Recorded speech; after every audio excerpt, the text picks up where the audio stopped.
Assalamualaikum warahmatullahi wabarakatuh.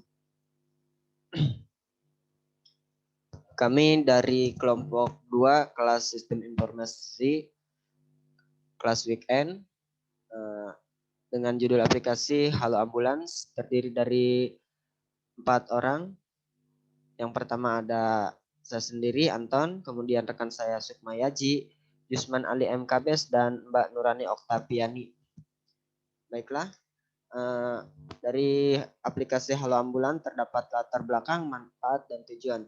Adapun latar belakang masalah dalam aplikasi kami adalah ketika melihat di zaman modern seperti ini masih banyak masyarakat yang kesulitan dalam mencari pusat bantuan. Nah, untuk itu kami membuat aplikasi ini supaya aplikasi ini menjadi wadah pusat bantuan masyarakat dalam keadaan darurat. Kemudian manfaatnya adalah memudahkan masyarakat dalam beri pertolongan, memudahkan kepada masyarakat dalam memberi pertolongan.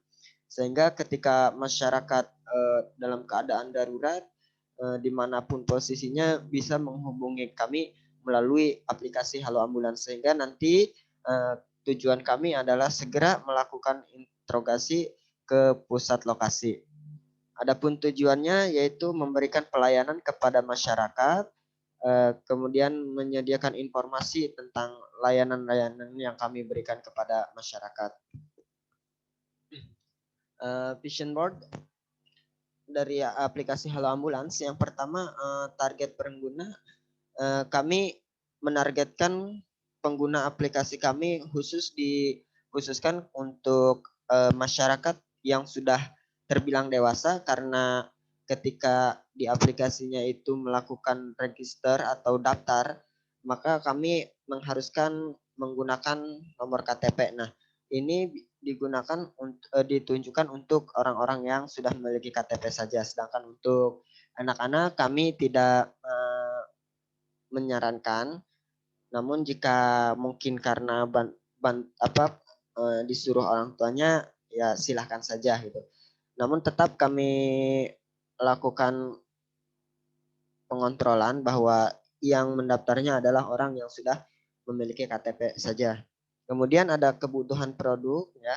Kebutuhannya adalah kami menyediakan informasi seputar dokter, kemudian memperluas hubungan dengan masyarakat, dan juga dengan jajaran-jajaran pemerintahan. Kemudian gambaran produknya, ya aplikasi kami itu aplikasi berbasis web, mobile, sentra, pelayanan setiap daerah, kemudian terdapat fitur, dan ada juga forum bertanya, dan kami juga menyediakan fitur-fitur layanan darurat. Kemudian tujuan dari produk kami yaitu menjadi platform terpercaya di Indonesia. Kemudian kami bekerja sama dengan pemerintah dan mendorong kemajuan pelayanan masyarakat di Indonesia. Nah, kemudian kesimpulannya bahwa aplikasi kami dapat memunculkan lokasi rumah sakit terdekat dari kejadian darurat yang berada khususnya di Kabupaten Lebak, ya. Kemudian aplikasi kami juga dapat memunculkan jumlah rumah sakit yang terdaftar di aplikasi yang berada di khususnya Kabupaten Lebak. Pengguna juga dapat mengirimkan pesan darurat ke rumah sakit terdekat yang melalui smartphone yang mereka miliki. Lanjut ke desain prototipenya. Ini adalah aplikasi Halo Ambulans. Kami akan sedikit menjelaskan tentang fitur-fitur yang ada pada aplikasi Halo Ambulans ini. Ini bentuk utama, ya. Nah, ini tampilannya Halo Ambulans. Nah, sebelum kita pengguna atau user login di sini harus daftar terlebih dahulu, ya, di create account ini dengan cara misalkan pengguna melakukan create account, kemudian mengisi nama lengkap, terus kata sandinya, email, nomor handphone juga. Nah, kemudian di sini tinggal di submit, misalkan. Nah, nanti akan langsung masuk gitu. Di sini terdapat beberapa fitur. Yang pertama ada fitur dokter, kemudian rumah sakit, kemudian juga apotek ya. Jika ingin memesan obat misalkan di sini, maka di sini juga ada apotek-apotek terdekat di daerah tersebut misalkan. Kemudian daftar rumah sakit di daerah tersebut gitu, yang dekat-dekat dengan pengguna. Dan juga di sini layanan dokter. Misalkan ada keluhan, punya keluhan apa, tinggal ditanyakan ke ahli-ahli dokter tersebut. Gitu.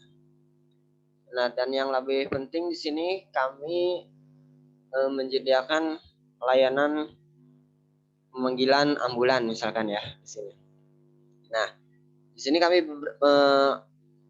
jadikan beberapa kategori. Yang pertama, misalkan kalau ada kecelakaan, kemudian melahirkan, atau ada pasien COVID-19, kemudian urgent lainnya ada misalkan korban kebakaran atau apa gitu ya. Di sini bisa dipesannya melalui sesuai dengan kategori-kategori yang ada. Kita contohkan ke pemesanan ambulan yang misalkan kecelakaan di sini. Nah, jadi ketika itu pengguna harus melakukan klik di menu kecelakaan ini. Nah, nanti kami minta di sini pilih provinsinya ya, misalkan terus masukkan kabupatennya, terus alamat lengkapnya. Nah, ketika dikirim di sini kami meminta data yang sesuai dengan KTP gitu, KTP pengguna ya. Di sini kami meminta nama lengkap, kemudian nomor KTP, kemudian alamat lengkapnya, sama nomor handphonenya, emailnya misalkan. Terus kami juga meminta untuk mengirimkan lokasi misalkan di sini misalkan ya. Kemudian ketika di pesan di sini tersedia berikut adalah yang terdekat gitu. Jadi layanan terdekat dari pengguna smartphone tersebut. Misalkan di sini ada ambulan dengan kode 01, ini berarti dari Rumah Sakit Aji Darmo misalkan ya. Tibanya 34 menit gitu. Di sini ketentuannya. Kemudian misalkan di pesan yang ini, maka akan loading. Nah, di sini masuklah ke menu tadi ya. Di sini pesanannya sedang diproses oleh admin dari Adi Darmo. Kemudian ketika sudah diproses, maka kita pengguna juga bisa melakukan cek lokasi pengemudi misalkan di sini untuk mengetahui sudah di mana saja gitu pengemudi itu ada gitu kan, bisa dipantau dari map ini. Nah, kemudian ada keterangan juga dalam perjalanan misalkan ya, tiba 20 menit lagi misalkan. Kemudian kalau misalkan kita membutuhkan chat ke pengemudi ambulans ini, kita tinggal klik saja di sini di menu chat pengemudi. Nah, nanti di sini akan ada, kita misalkan bertanya seputar kejadian dan lokasinya, kita bisa kirim foto juga gitu. Mungkin sama untuk yang lainnya juga seperti itu pemesanannya. Kemudian ada menu akun ya di sini. Nah, di sini akan menampilkan menu-menu akunnya, profil dari pengguna tersebut. Nah, kemudian kalau kita mau keluar dari aplikasi ini, kita tinggal klik ini maka keluar ya. Nah, mungkin itu saja yang bisa kami sampaikan. Kurang dan lebihnya mohon maaf. Assalamualaikum warahmatullahi wabarakatuh.